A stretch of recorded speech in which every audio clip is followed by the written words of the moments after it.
When you are fatigued, you start to feel fear because you have a lot of responsibilities, and if you don't meet those obligations, people who depend on you are in trouble. And so you start to feel some fear because you're like, I can't carry this load. I can't sustain this pace.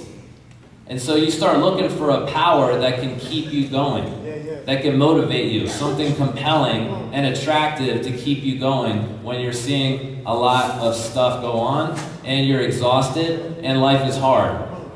And so I said, hey, I'll do it, but you gotta let me talk about whatever I want. And I said, okay, cool. So I just threw this together because what I'm gonna talk about is just really 2 verses. But we're really just gonna focus on one word. And we're gonna unpack the he-hey out of it. That word is gospel. Gospel. Anyone know what gospel means? Good news. And as a wise man once said, in order for news to be good, it has to invade bad spaces. That's good. And so, any of you in some bad spaces right now?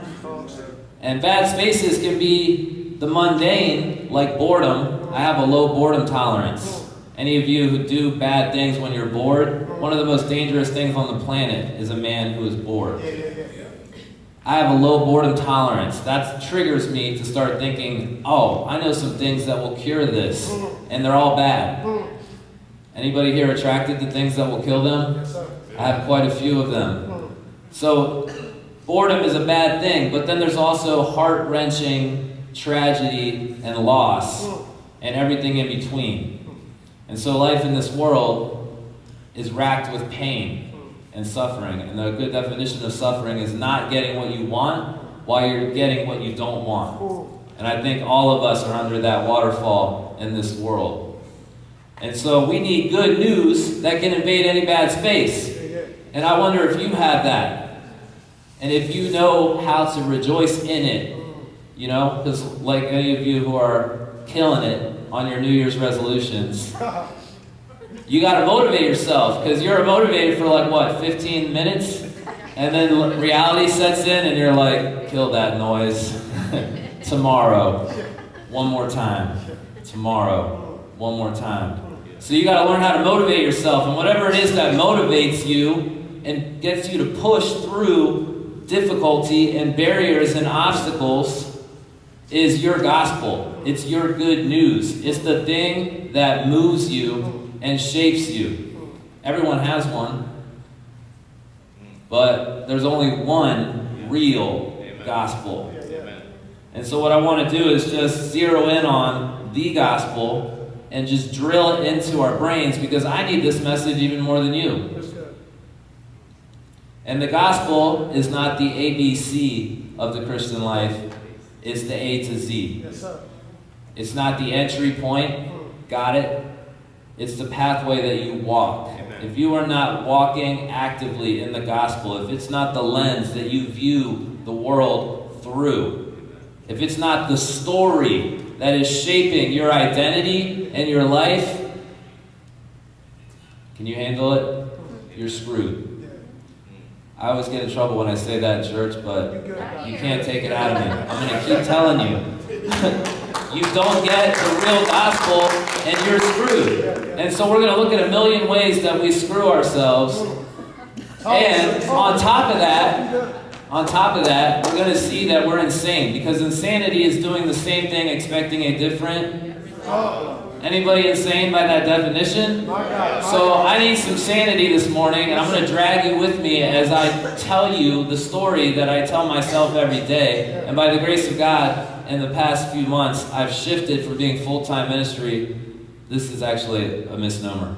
All of us are in full-time ministry. And somebody asked me yesterday, you're a pastor, so like you do this, like, but I'm just a teacher. I was like, hold on. I just went to full-time working in the secular world. I work in the addiction world, so detox and PHP, but right now detox. So people come in high as a kite, drunk as a skunk, or going through serious withdrawals, and their whole life is just in carnage. And if I don't have something that can bring hope, life-altering hope and beauty to broken people, You know, I've done a lot of intakes, I've seen a lot of wasted people, I've seen a lot of broken people, but the first one that made me choke up happened this week. I'll just tell you about it.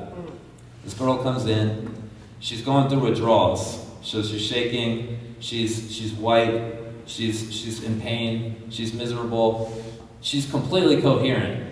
So I'm like, okay, I can smell a little alcohol on her breath, but I'm like, she's completely coherent.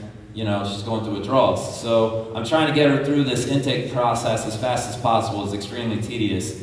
And then I send her to a female to do a UA, but I do a breathalyzer, blood alcohol concentration. Now, before I tell you her result and why it made me choke up, I've seen people, if they're 0.3 or higher, we have to send them to the hospital first. 0.08 is legally intoxicated. 0.08, 0.3 is like over the top. And when people come in at 0.3, most of them are completely a mess. You can't even have a conversation with them. But occasionally I get people who are so strong in their alcohol game that they can hold 0.3 and be completely coherent. But this girl was going through withdrawals, so I thought that she had already had the alcohol out of her system. I take her blood alcohol level, and it's 0.408. And she's going through withdrawals. Her gospel wasn't working anymore. It's the only one that's choked me up. It choked me up when I talked about this yesterday. And I got to befriend her and come alongside her and encourage her and hear her story, and it was shattered. It was broken. And I asked her what her hope was, and she said, I don't really have any. And I said, okay, well, do you believe in God? And she said, no. And I said, okay, well, tell me why you don't believe in God. And she said, I don't see any evidence. And so I went to talk about some things to show her that it actually takes more faith to believe that God doesn't exist than it does to believe that God exists. So you want me to just walk you through my conversation with her real fast? Because we in church assume that we all believe in God. But when you leave these doors, you're going to be assaulted with people that will make you feel like you're an idiot for believing in God. But I just want to put a bullet in that lie right now, because that's not the case. And I've had this conversation I'm about to have with you with people who are graduating at the top of their class of several thousand Ivy League schools, running multi-million-dollar businesses, traveling the world, and they're miserable and they're in detox because their gospel isn't working. And I had this conversation with them and they're silent. Their arguments don't hold weight.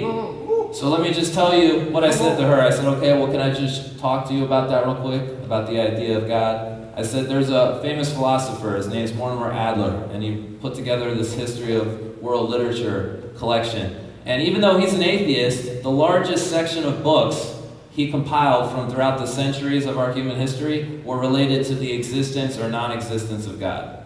And people asked him, why is that? You don't even believe in God. And he said, because more implications flow from the existence or non-existence of God than any other. And here, let's just start with five of life's most consequential questions. Am I allowed to walk? Yes, sir. I never walk when I teach, so this is new. So, question one. Well, first of all, let's start with science. Everybody likes science. Do you like science? Yeah. All right. Science has empirically seen that the universe is expanding, and the way that they figured that out is, as vast as it is, these stars that they're observing from these massively complex satellites are getting dimmer over time, which means they're traveling away from us. And they can measure these radio waves, and the frequency of these stars and planets is getting more and more faint. That means they're going away. They're expanding. And then they infer from that, this is what science is, here's a fact. Now I can infer that if they're expanding, that there was a beginning. You with me so far? And so people didn't like that conclusion because up until a couple hundred years ago, people thought, we don't need God. He's irrelevant. The universe has always been here. We can get our meaning on our own. But if the universe had a beginning, that means time, space, energy, and matter all are something that came from nothing. So either someone intelligent and immaterial, without a body, spiritual, created everything, or nothing made something. And I talked to one of my friends who's not a believer. I work with him, and he comes up to me and he mocks me. He's like, "Hey, John, nothing made everything." And he's making fun of me because he doesn't believe in God yet, but he also knows it's ridiculous. And so it's in there, and he's turning it around, and I've spit in his soup. He's still eating it, but he doesn't like it as much anymore. You know, because he's heard some truth. You with me? So real quick, here's what I told her. I said, if there is no God, walk with me. Number 1, 5 questions that hold weight. Consequential questions. Number 1, origins. Where do I come from? Nowhere. A lot of us are looking for identity. You got to start by going back to your roots. Where do you come from? Don't just start with your parents. You got to go back further. If there is no God, we come from nothing. Everything's an accident. It's meaningless. Next question. Identity. Who am I? No one. I don't matter. I'm alone. When I die, no one will remember I even existed in a couple hundred years. Next consequential question. Meaning. Why am I here? There's no reason why you're here. And I use this illustration to get people to see this.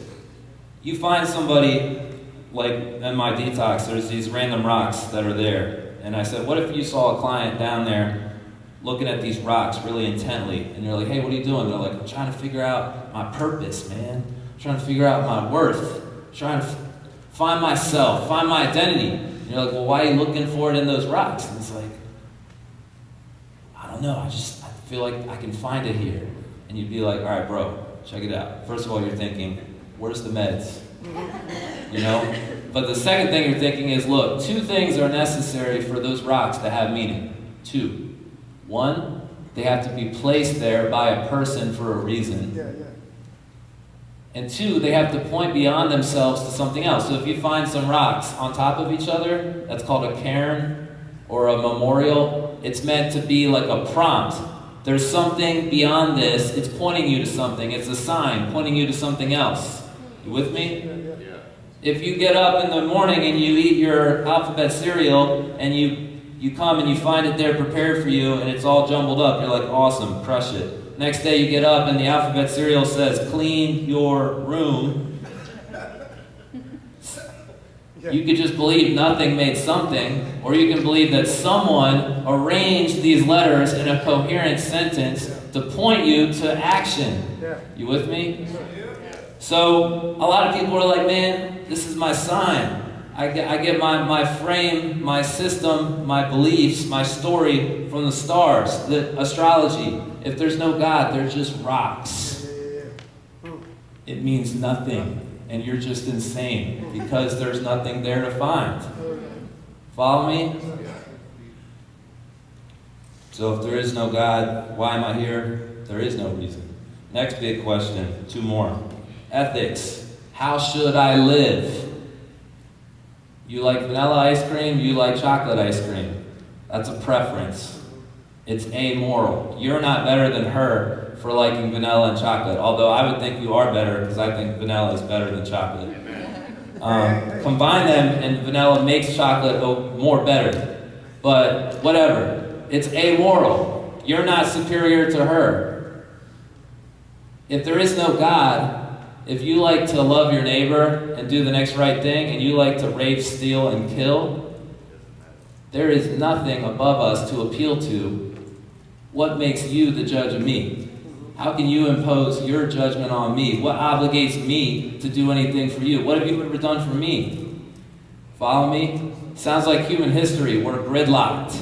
Because everyone says, hey, yeah, my life's a mess, but who are you? Don't talk to me. You don't know me. If there is no God, it's all meaningless, and there is no right or wrong. It's all preferences. And those people that we care about when they die were weak. Follow me? Final question. Destiny. Where am I going? When you wind up a toy or you put a battery in it and you set it loose, eventually what's going to happen? It's going to stop. Because there's a limited amount of energy. If the universe is expanding and there's a limited amount of energy and we're subject to a scientific principle called the principle of thermodynamics, second law of thermodynamics, that's a law. That means that things aren't getting better, evolution, they're breaking down. So I cook a chicken and I put it on the table, or I make an arepa, which is better than a chicken, and it sounds better to me right now. And my wife's Puerto Rican, so maybe I'll get one of these soon. But anyways, it's banging, and I want to eat it. I don't eat it for a day, entropy sets in. It's probably not okay to eat, although many of you would, and I'm with you. All right, next thing. Wait 5 days, and you eat that, and you're going to regret it. With me? Wait 2 weeks, you might have to move, because your house is a wreck. Follow me? So things are breaking down. So if there is no God, and there's a limited amount of energy in the universe, unless some aliens come here and take us somewhere else, or we figure out quantum physics and jump to another place, we're all going to die in the vast extinction of the universe, and nothing means anything. No one remembers we ever existed. So you got the grind in front of you tomorrow. You motivated? Right? But yet we go to school and they tell us, you have value, you have worth, you have this. And I'm like, if there is no God, you're just expressing opinions. And it's stupid. And you know what? The reason why addiction is so rampant around the world is because there's no unifying story that is bigger than all of us that can make sense of our pain and give us hope. Give us a reason to keep going, even when everything sucks. We need good news. And you have good news, and right now I'm going to expose your good news, and you're going to see that it's insanity. In fact, it's not just insanity, it's an addiction. We are addicted to counterfeit gospels. Starting with me. I'm preaching to myself here. And so here's my main idea today. I want to tell you that if you have the good news, it's good news even when you're not. And so I want to tell you this is an enabling message. I'm telling you, you can do something, and here is how. What can you do? You can glorify God with your life every day when it's good and when it sucks. Amen. If you have this gospel. Amen. It's true even when you're not. Amen. So how do we do that? What do I mean by glorify? I mean, we live to enjoy something and to exalt it. We're always on the lookout for a gospel, for a glory. We're glory-oriented beings. We get up in the morning and we're looking for glory that will satisfy us and keep us going. So we start listening to music. We start checking our social media. We start looking everywhere we go while we drive, looking for some glory. Something to motivate us to, like a wave or a sail, wind in the sail to get us through the day. You with me? So, how do we glorify God? We got to learn how to rejoice in the gospel. Because you're rejoicing in something that you think is good, compelling, attractive, and powerful. But if it's not the gospel, it's just going to last so long. And then, look how big the universe is. You might get everything you want in life. But if, like the Bible says, you're created to image God, an image reflects a greater reality. You may get everything you want, but if you're not reflecting the greatness of the God that created this universe, you're missing out. You like ramen noodles when you could have arepas or whatever it is that you like. Follow me? So in order to rejoice in the gospel, you have to explore the gospel. And how do you explore the gospel? You got to understand it. And there's 3 fundamental things you need to know. When I sponsor people, I tell them, there's 3 fundamental things you need to know. Sponsoring is when you're helping somebody who's in addiction get to recovery and freedom. With me? 3 things you need to know at the gate. Your problem, the solution, and a plan of action. You need 3 things. What is my problem? What is the solution? And what is a plan of action? I need direction. Tell it to me. Here's your 3 things. We're going to look at your problem. We're going to look at the remedy, the solution, and we're going to look at the plan of action. Let's start with the problem, the need for salvation. Romans 1, 16 and 17, the only verse we're going to read. I am not ashamed, Paul says, of the gospel, the good news. For it is the power of God for salvation to everyone who believes. For in it the righteousness of God is revealed from faith for faith. As it is written, the righteous shall live by faith. So I don't even have time to get into verse 17. I'm just going to focus on verse 16. But I want to show it to you in context. We're just going to look at verse 16. I am not ashamed of the gospel, for it is the power of God for salvation to everyone who believes. Amen. First, before we look at the gospel, look at the word ashamed. I am not ashamed. Why does Paul say I'm not ashamed? Because in his world, as in ours, you will never be a cool kid if you are a real follower of Jesus. And here's the problem. We want to be cool, desperately. And so we're going to talk more about that, but I just need to be up front at the gate.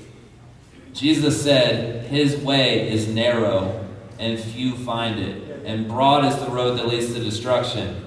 And he said that if you follow him, you will always be on the margin. Rejection will be a friend, a companion that you walk with your whole life. I'm supposed to make it easier and soften it for you. Won't happen.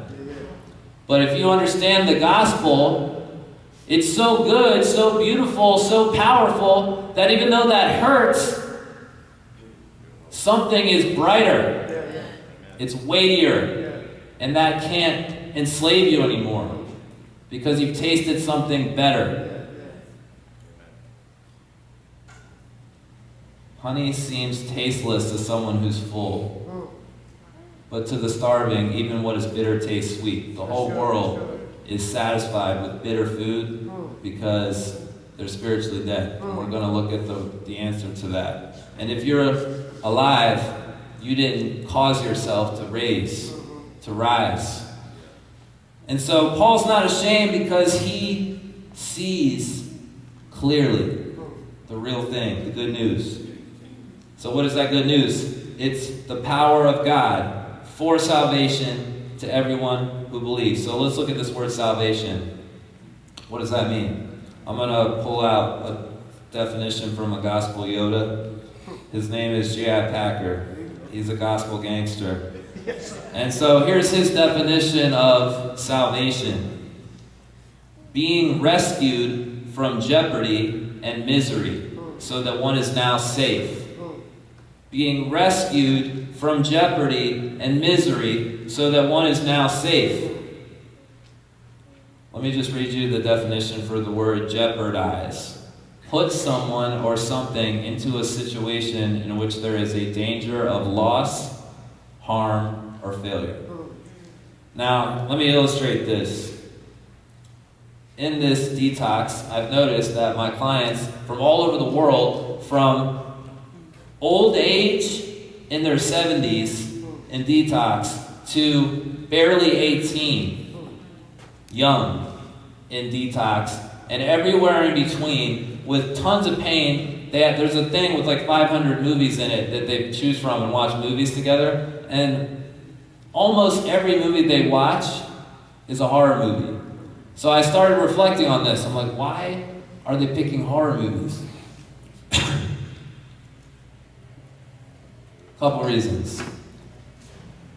Movies are stories. Stories are powerful. The word gospel really is good news about a story that will change your life. That when you really understand it, you can't go back to normal. Because you haven't just spit in somebody's soup, your own. You've just had your whole soup poured out. You can't go back to it. The Matrix, if you've seen that movie, you just come out of fiction into reality, and it has weight, and you can't go back. Here's another reason why I think that they watch horror movies.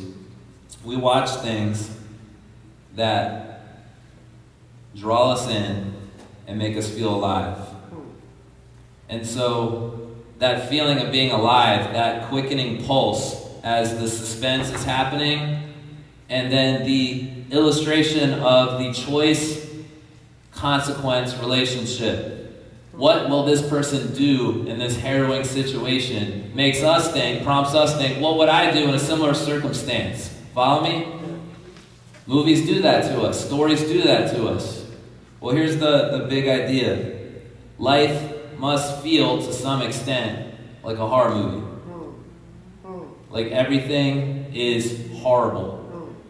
I feel good when I concentrate on brokenness and savagery. If that soothes your soul, you must be in a really broken place. You with me?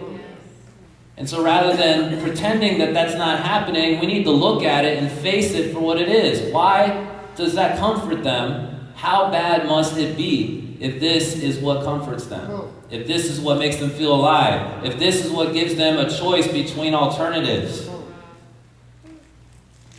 So you'll see behind me, we're going to walk through a tool. If you have something to write with, you may want to draw this, because I get to draw this with clients on napkins or little scrap pieces of paper or a corner of a book, and share it over and over and over, and then they can share it with somebody else. It starts with brokenness. It starts with us. Life in this world is broken. I don't need to belabor this point. You know, you're with me. Externally and internally. And pain is very, very hard to ignore. So pain starts sending us searching for a way to escape, to feel better. And there's 4 primary broad categories of escapes or hopes or salvations that we run to feel better when we can't ignore or deny our pain anymore. 4 gospels, if you will. And here they are. The first one is a better version of ourselves. We think, you know what? Yes, I failed. I'm here. And I've got a whole succession of failures. I've got a whole closet, graveyard of problems. I gotta be better. I gotta try harder. I gotta work more. I gotta be more serious. I gotta wake up. I gotta do something. And so I gotta be more productive. I gotta be more organized. I gotta be more fashionable. I gotta be more attractive. I gotta be more fit. That will make me feel better. Then I won't care. Then I won't be so weak and feel so powerless and need people so much. Follow me? Yes. But the people who attain all of those self-ideals keep pushing it back. Go watch this is old school. How to Lose a Guy in 10 Days. What's his name? Matthew McConaughey, a couple years ago, wins an award and talks about how when he was 16, he thought him at 26 would be it. He'd be content, he'd have rest. Him at 26 pushed it to 36. He had crushed all of his expectations for himself at 26. At 36, he had annihilated all the goals he had for himself before that. And he said, you know what, now I'm looking forward and realizing it's never going to be enough. What's his name that's playing today, for his millionth trophy in football? He said he hasn't found his thing either. He's not content. He doesn't know what it is that's going to satisfy him. A better version of you, Matt Chandler says, solves nothing. Preach, sir. You with me? This is a counterfeit gospel, but I'm addicted to it. It motivates me. You with me? So I'm insane, because this is my go-to. But there's another one. Here's another one. Ready? The second arrow. Others. Other people will fulfill me and make me feel like I have value. If this person would just like me and be my friend, then I'll know I have worth. If this person would accept me, then I'll know that I'm not such a screw-up. If this person would invest in me, then I'll know that I have potential and a future. If this person would think I'm attractive and sexy, then I'll know I'm really awesome.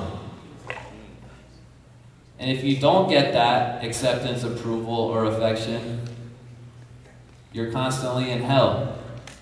And if you do get it, you're disappointed. And the grass is greener on the other side, and you keep trying something else. Or you do get it, and you're a little bit happy, but you drive them away because you're so needy and codependent that they can't live up to your expectations. Or they stay, but you crush them under those expectations. I see girls coming into treatment who were the good one, who raised their parents and their siblings, and eventually cracked because the only way they could be perfect any longer was by doing meth and starving themselves. With me? And they crack because they can't be perfect.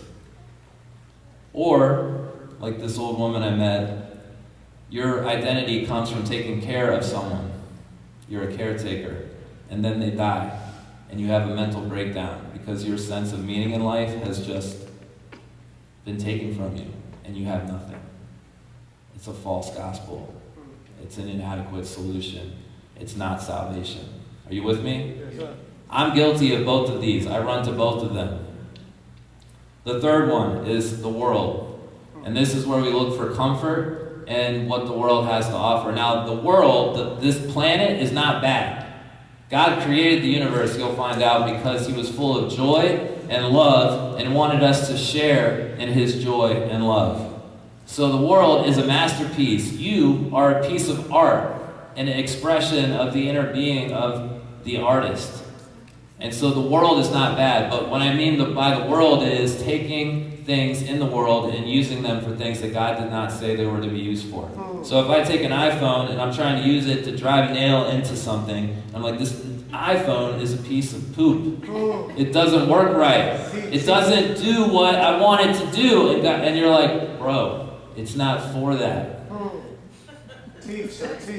Follow me? We are breaking everything around us and then pointing our finger at the sky because we're like, this is not what I want. And he's like, hey, if you slow down, I'll tell you how to use it, and you'll find out what its purpose is, and it'll work. Follow me? Yes, sir. By the way, when we're revealed to be wrong, we get really angry. And it makes this thing called a middle finger start to come up. And we can't get it to go down. And it's because we're like, I don't want to hear what you have to say because I believe something else. And all right, well, let's be friends here. Friends love each other. With me? And if you are friends and you care about each other, you will tell each other things that are true, even if you don't want to hear it because it's good for you. So here's the deal. Everybody hates being told that God exists and that he loves us and that he has a plan for our life and that he's an authority figure. Because we hate authority figures. Don't tell me what to do. Okay, well, how's that working for you, homeboy? Talk. It's not working.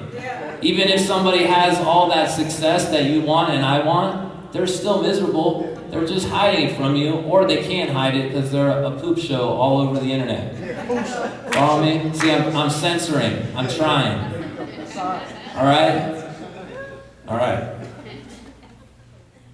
So, the world. What are the things in the world? Status, success, possessions, sex. Did I say sex twice?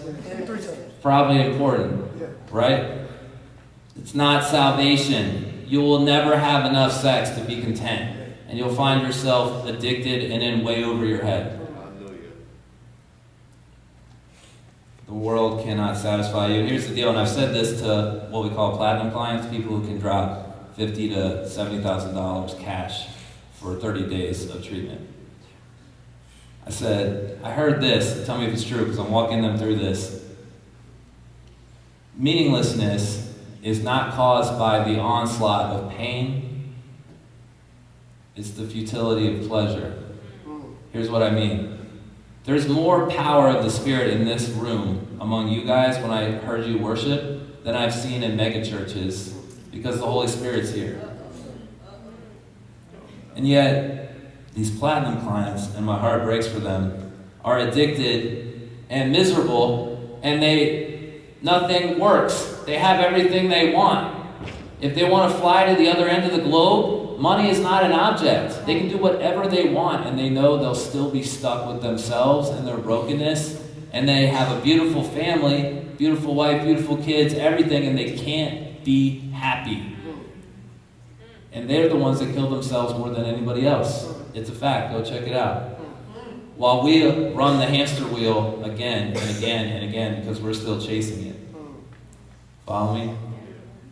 So how many of you are insane? You're with me? All right, so we are addicted to these heavens, these salvations, these saviors that don't save. What's the last one? This is the worst one. Religion. And here's why. If nothing in this world is satisfying us, we start projecting beyond that a God of our own understanding. With me? Yeah. And here's the deal. Religion is about what you do. You know you're wrong, you know you're guilty, and so you're going to do these things to make yourself better. And maybe you'll be okay. Maybe you'll get into heaven or whatever that is. Follow me? Yeah. I'm going to come back to this. Because what I want to distinguish gospel from is religion. Religion and the gospel are not the same thing. If you get the gospel, you understand the difference between religion. Religion is about what you do. Gospel is about what has already been done for you. And how everything is going to change whether you believe it or not. And it's true even when you don't believe it. And it's better than you can imagine. So if these don't work, what does? You with me? Yeah. So here's the deal. When you are really thirsty and can't get to water immediately, you start to be consumed with a desire for a drink. Follow me?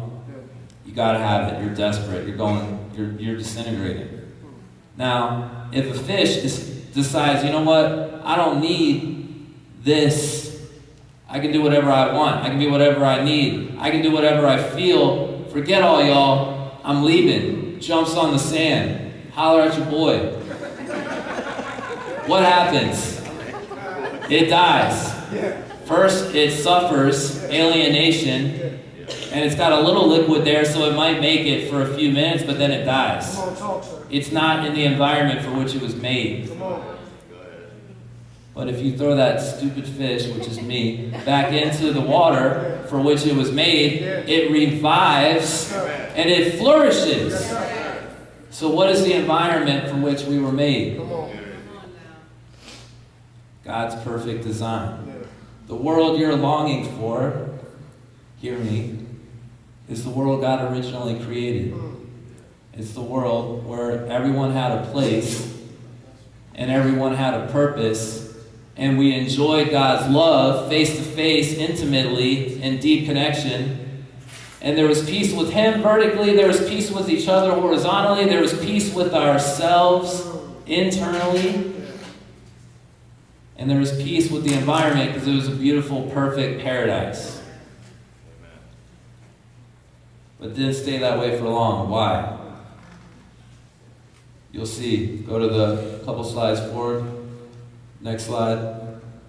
Something happened that fractured this world. And what that was is, instead of us believing that this beautiful world was a gift from God and we were created by God for a purpose, we believed we could find our identity and purpose on our own. We went our own way. That's what sin is. Sin is going your own way. It's not breaking a rule. It is that, but it's so much more. It's breaking God's heart. Because Jesus said, no one comes to the Father except through me. God is not just some king that wants subjects. He's not just some policeman who wants some civil order. He's a Father who loves His creation. He loves you. He loves me. And like any of us, we've been made in His image. When we love someone, if they hurt us, if they reject us and walk away from us, it hurts. And even if we want to restore that relationship, we can't because the other person refuses to acknowledge they've done anything wrong. That's a double wound. You with me? Because they're indifferent. The opposite of love is not hate and anger. The opposite of love is indifference. You mean nothing to me. Like that book, The Subtle Art of Not Giving a Freak, with the other word. We all care very much. We have a lot of things that we care about, that we love. And over time, the brokenness in this world hardens us and makes us jaded so that we start to see that the way to be happy is to say, I don't give a freak. What that really means is, I'm telling myself a gospel, a story, because life's not working, I need to make it, and it's only going to happen if I toughen up and try harder and stop hoping in these worthless people that keep hurting me. Right? So when people reject you and hurt you, it hurts. And whether you want it to or not, it creates a separation. And that's what our rejection of God and our replacement of Him with His creation has done. And guess what? God is angry about that, not because He wants to destroy us, but because He doesn't want us to be in this pain anymore. If you run over a newspaper, I'm not going to feel anything. You run over a kid, even if I don't know them, I'm instantly running towards the scene. Because the opposite of love is not anger and hate, it's indifference. God is angry about sin because He loves us. If you have a child and someone is going to try to exploit them or hurt them, and you're not angry, you're sick. You're numb. God doesn't want to destroy you, He wants to save you. But there's a problem. He loves you, but He's just. If we go, these people that tell me they don't believe in God, I'm like, okay, so if I rape and kill your sister, what are you going to do? They're like, I'm going to gut you like a fish. And I'm like, okay, well, if we're just here, operating from our genes, and everything is just a product of our blind neurochemistry, and they're just meaningless things that we subjectively prefer over other things, why does it feel so wrong if I violate their rights and dignity and take something from them and hurt you in the process? And they say it just is. I say, okay. Why do people spend millions of dollars every year watching movies where somebody gets hurt, their family gets killed, and then they go on a systematic butt whooping where they destroy the objects of that evil? Taken. Right? God is a father who has seen His daughter, which is us, male and female, get captured by a pimp, and we're being exploited, and He's pissed. You with me? And He's going to Liam Neeson whatever it takes until He gets us back. And so He has to judge sin, or we stay broken forever. Judgment is not a bad thing, it's a good thing, but we fear it because we know we're guilty. So how can a guilty person have gospel? We can't, we're screwed. So what happens? There's a remedy, and the remedy is Jesus. What we can't do, better version of ourselves, other people satisfying us, the world comforting us, or religion helping us balance the scale when we've tipped it towards evil and shame. Jesus did, and it's been done, and it's finished. There's nothing more to do. So that downward arrow represents the appearance of God in human history. It means God loves you. We want to be independently powerful so we can get praise and not have to trust anybody. The one with all power became completely weak because we refused to. Say that again. Why did He do that? Because He loves you. He emptied Himself of all of His glory and power and became weak and poor so that by His poverty, you and I could be made rich. Not rich materially, but rich relationally. He is. When you get around somebody who's really great, like you get up in the morning, you're looking in the mirror, and you're like, like you're pumping yourself up, and you're like, feeling saucy, and then you get into a room with true greatness, somebody who's yoked up, if you're a dude, or like super pretty, you think, then more so than you if you're a girl, instantly you feel ashamed and you want to flee, because you're like, you're exposing me. I'm in the presence of true greatness here. I'm not great. That's why social anxiety happens. We want to be accepted. We feel unacceptable. That's called shame. And we have all these fig leaves we try to hide from others with so that we feel like a boss. But guess what? Here's the thing about all these songs. We're like, I'm freaking awesome and I'm a boss and all these things. Those are real songs. And we listen to them, man. We're like, yes. That's my jam. I don't talk about my elbow ever. You know why? When it works, I don't even notice it's there. But if I hurt that thing, if I hit my funny bone, I talk about it. Why? Because something's wrong with it. My goodness. Talk. So, no disrespect to Cardi B, but, when you're like telling everybody else that they're not as cool as you, your elbow is messed up and you're just like, it's not messed up. I'm beyond this. Follow me? Jesus is true greatness because he left it and became the ultimate servant. Why? Because love doesn't take, it gives. He poured his life out in service from morning to evening. He could never be alone. He was exhausted constantly. I hate to be exhausted because I hate to die for you. I like to maintain myself and try to do something nice for you. I hate to die. I hate to serve. I'm learning to accept it. Jesus did it gladly because he wanted you to know the joy of being his redeemed child. So you don't have to be perfect. He was perfect for you. Stop trying so hard to be perfect. Stop being religious and acting like you've got it all together. You don't. The church should be the hospital for sinners where it's okay to be broken and to be vulnerable and naked and unashamed because it's safe. Jesus is your righteousness. You don't have to be perfect. And then the cross, the only sinless person who ever lived, nails did not hold him there. Yeah. Love did. By the way, if you're wondering when I'm going to land the plane, I'm getting close. I know I've gone a long time. I'm almost done.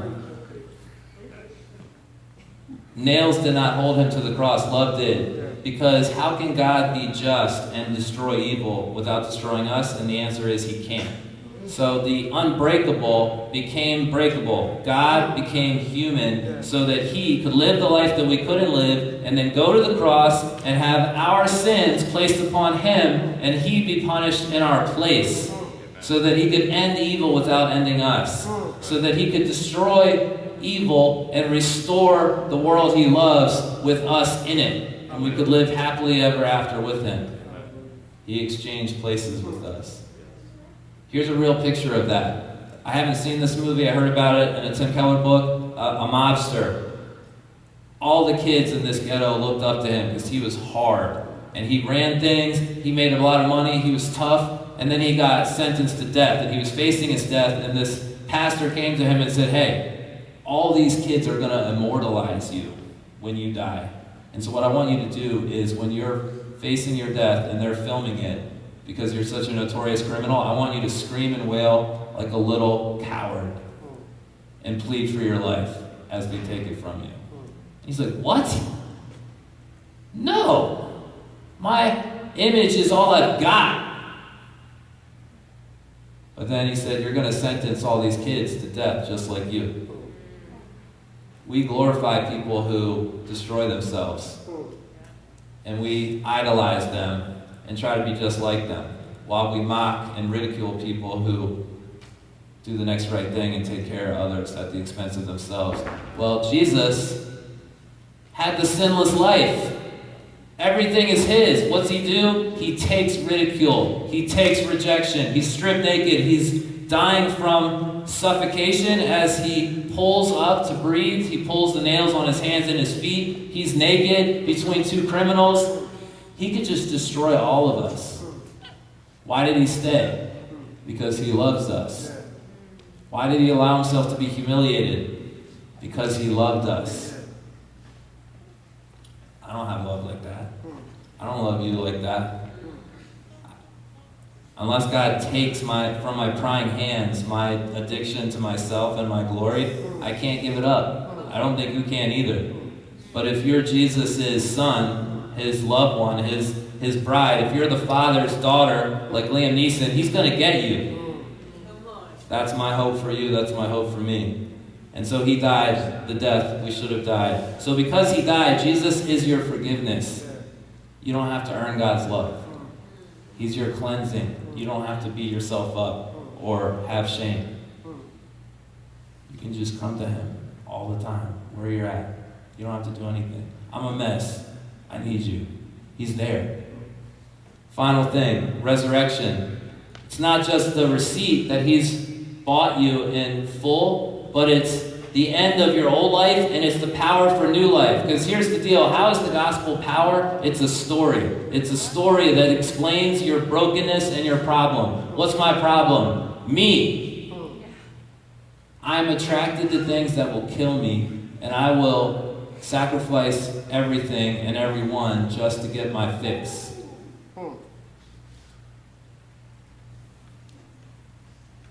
The heart of the problem is the problem of the heart. Nothing changes until God changes your heart. Everywhere you go, there you are. Still you. You're imprisoned everywhere you go. But if he changes your heart, he changes everything. And so the resurrection means you're a new creation if you come to Jesus. And even though you still struggle and you still suffer, this is not your whole story. There's another chapter. It's called Restoration, where he destroys evil, restores creation, and we live physically, bodily, together with all the redeemed from all the world throughout all history on a perfect earth in the beginning of the real story that never ends and where every chapter gets better than the one before, forever. And all of human history that we think is so big and bad was really just the cover page and the title page of the real story. This is preparation. Your pain is not pointless. And so I want to invite you to Jesus. He gives you his best at your worst.